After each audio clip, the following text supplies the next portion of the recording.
हुड्डा चौटाला ने मिलाए हाथ, हरियाणा में बीजेपी सरकार गिरना तय। राज्यसभा चुनाव में वोटों का समीकरण बदला, कांग्रेस की जीत तय। एक राज्यसभा सीट के लिए होनी है हरियाणा में वोटिंग। नमस्कार, आपके साथ मैं हूं आदित्य कुमार। हरियाणा में राज्यसभा की एक सीट के लिए वोटिंग होनी है और वोटिंग से पहले ही राज्य के चुनावी समीकरण पूरी तरह से बदलते दिखाई दे रहे हैं। सत्ताधारी बीजेपी बहुमत से पिछड़ती दिखाई दे रही है, तो नंबर गेम में कांग्रेस बाजी मारती दिख रही है। अगर विधायकों की खरीद फरोख्त और पाला बदल जैसा ड्रामा नहीं हुआ तो हरियाणा में तय माना जा रहा है कि बीजेपी को बड़ी हार मिलने वाली है। वैसे हाल ही में लोकसभा के जो परिणाम सामने आए थे उसमें एक बात तो बिल्कुल साफ हो गई थी कि राज्य में अब बीजेपी बड़ी पार्टी नहीं रह गई है, बल्कि कांग्रेस उससे आगे निकल गई है। कांग्रेस ने लोकसभा चुनाव में बीजेपी से 5 सीट छीन ली थी। इंडिया गठबंधन का वोट शेयर भी बीजेपी से आगे निकल गया था और अब इंडिया के साथ एक और दल जुड़ने की तैयारी में है। फैसला कांग्रेस को करना है। जी हां, जननायक जनता पार्टी की तरफ से अब संकेत साफ साफ मिलने लगे हैं कि वो इंडिया गठबंधन में शामिल होने को तैयार है, क्योंकि अभी हाल फिलहाल में वो बीजेपी से अलग हुई है। दरअसल पार्टी नेता दुष्यंत चौटाला ने इसके संकेत पहले से ही देना शुरू कर दिए थे। पहले तो चौटाला ने कहा था कि अगर कांग्रेस हरियाणा विधानसभा में सरकार के खिलाफ अविश्वास प्रस्ताव लेकर आती है तो जेजेपी उसका समर्थन कर देगी, और अब उन्होंने कांग्रेस के समर्थन का एक और खुला प्रस्ताव रख दिया है। चौटाला ने कहा कि अगर कांग्रेस संयुक्त रूप से उम्मीदवार उतारती है तो वो कांग्रेस के उम्मीदवार का समर्थन करने को तैयार है। यानी राज्यसभा चुनाव में इस बार बीजेपी के सामने बड़ी मुश्किल खड़ी हो गई है।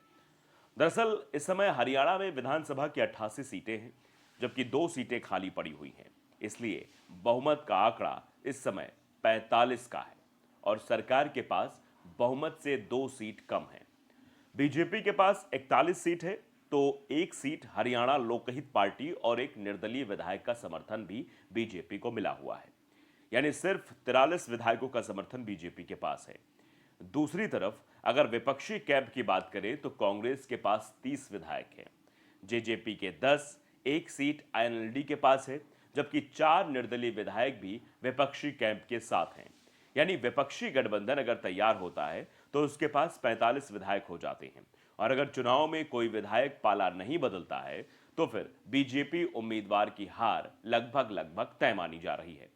वैसे भी हरियाणा में 4 महीने बाद विधानसभा चुनाव भी होने हैं, और जिस तरह से राज्य में माहौल बीजेपी के खिलाफ बनता जा रहा है, लोगों का गुस्सा सामने आ रहा है, उससे एक बात तो साफ दिखाई दे रही है कि विधायक बीजेपी के साथ जाकर खुद की मुश्किलें नहीं बढ़ाएंगे।